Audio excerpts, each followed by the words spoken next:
Oh, hello there. I'm here for the home visit. Oh, I'm sorry, but Cunio isn't back yet. No worries at all. Let's just have a nice adult-to-adult chat instead. And then... Oh, you're raising him all by yourself? That must be really tough. Yeah, he really keeps me on my toes. From now on, how about I become Murai's father? What do you say? That won't work! A teacher and a student's parent can't, once we take off all our clothes. What's left is just a man and a woman, right? I've got no defense against lines like that. Ah! In class, Onizuka didn't teach the lesson. Instead, he told the students a horror story he'd heard from a biker gang buddy. Legend has it there's a dumpling shop that uses human meat. There was a local guy who didn't believe any of it. So he bought a box of dumplings and headed home. Then something happened. On his way home, for some reason, he got this creepy feeling. When he turned around, there wasn't a soul in sight. He thought it was weird, so he opened the dumpling box to check. And when he opened it, he found that one dumpling was missing. Huh? He was totally freaked out, but kept telling himself it must have been short one dumpling from the start. But he still felt something was off. So at the next corner, he opened the lid again, and he discovered another dumpling had disappeared. The guy got more and more scared and rushed home in a panic. After he calmed down, he opened the lid once more.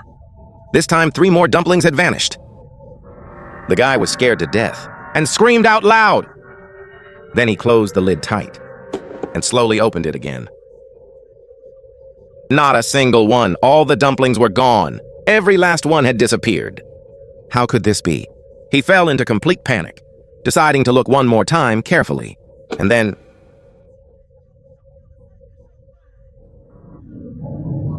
turns out all the dumplings were stuck to the lid.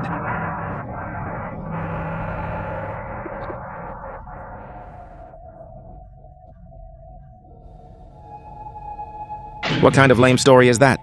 Ha ha ha ha. Pretty dumb, but actually kind of funny. Seeing Onizuka getting along so well with the students, Murai got angry. Then Fujiyoshi told a scary story. He said a friend of his accidentally swallowed a cockroach. A month later, the friend had severe stomach pain. When they did surgery at the hospital and cut open the stomach, cockroaches came crawling out everywhere. Murai suspected Fujiyoshi was making it up.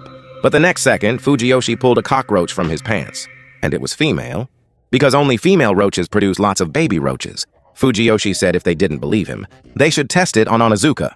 At lunch, it happened to be Fujiyoshi's turn on kitchen duty. When Onizuka wasn't looking, he dropped the female cockroach onto Onizuka's plate, then quickly poured a big scoop of curry over it to hide it. Onizuka was looking around and didn't notice Fujiyoshi's trick.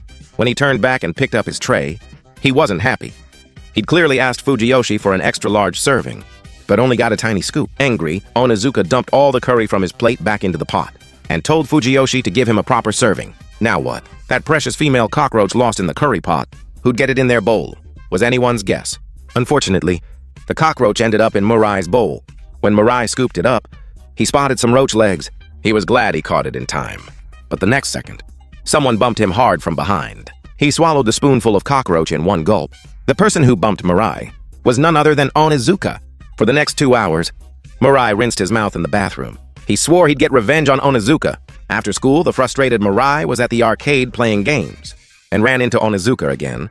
Whether it was fighting games, racing games, or sports games, Onizuka crushed Murai at everything, even scratch-off tickets, which required no skill, just luck. Murai couldn't beat Onizuka. With no choice, Murai had to admit defeat. Seeing the kid had calmed down, Onizuka went to pat his head to comfort him. But the next second, Murai pulled out handcuffs and cuffed Onizuka to a sumo game doll. After mocking Onizuka's intelligence, Murai took off on his bike, but Onizuka used his monstrous strength to rip the sumo doll off and chased after Murai while carrying it. Onizuka chasing from behind, Murai fleeing in front. Suddenly, a red-haired, tough-looking woman appeared ahead. Just as Murai was about to crash into this intimidating lady, she grabbed Murai and yanked him right off his speeding bike. This woman clearly had some serious strength. Seeing his student had caused trouble, Onizuka quickly apologized to the red-haired woman. But Murai casually called out 2 words to her. Mom! Onizuka looked shocked. He asked Murai, "This red-haired lady is really your mom?" The next second, Onizuka took a solid kick to the groin. Holy crap! Ah! Just as the two were about to fight, Murai quickly explained that Onizuka, this bleached blonde pierced guy in a loud shirt, was actually his homeroom teacher. After clearing up the misunderstanding, the two happily went to a BBQ restaurant. Murai was stuck doing the grilling, so he wasn't happy at all. That's when Onizuka realized that Murai's mom, despite her tough exterior, was actually quite beautiful. Murai's mom also sensed a kindred spirit in Onizuka. The two hit it off. Murai's mom said she'd had Murai at 13, the kid's father right after I got pregnant. Immediately ditched me and ran off. My parents were so ashamed that I eventually left home and started renting a place in Tokyo. Probably because of me. That kid has never really trusted men since childhood. He seems to think all men are selfish. Murai's mom said having Murai at 13 got her kicked out, and she regretted it now. Her biggest wish was for Murai not to end up like her, dropping out early. She hoped he'd at least finish high school. After a few drinks, Murai's mom got tipsy, and Onizuka's eyes grew hazy. Murai felt the atmosphere was getting weird, but couldn't quite put his finger on it. He tried to get his mom to go home, but she refused. Frustrated, Murai went home alone. Back home, Murai called and told Fujiyoshi what happened at the BBQ place. Fujiyoshi immediately sensed trouble, knowing Onizuka's nature. If they kept chatting like this, Onizuka might end up becoming Murai's stepdad. Who knows? Next year there might be a little sister. Look, Kunio, this is your little sister. And Kunio, I'm your new dad now. So from today you're Onizuka Kunio. Heh. Ugh, no way. Hearing this, Murai felt his world collapsing. He rushed back to the BBQ place, but it had already closed. The owner told Murai that the blonde guy and red-haired woman had left together for karaoke. Murai panicked again. Once they got into a private room, wouldn't that be like fire meeting gasoline? Game over! Murai jumped on his bike and searched everywhere for his mom. But after searching all night, he couldn't find her. When he got home, he found his mom fast asleep.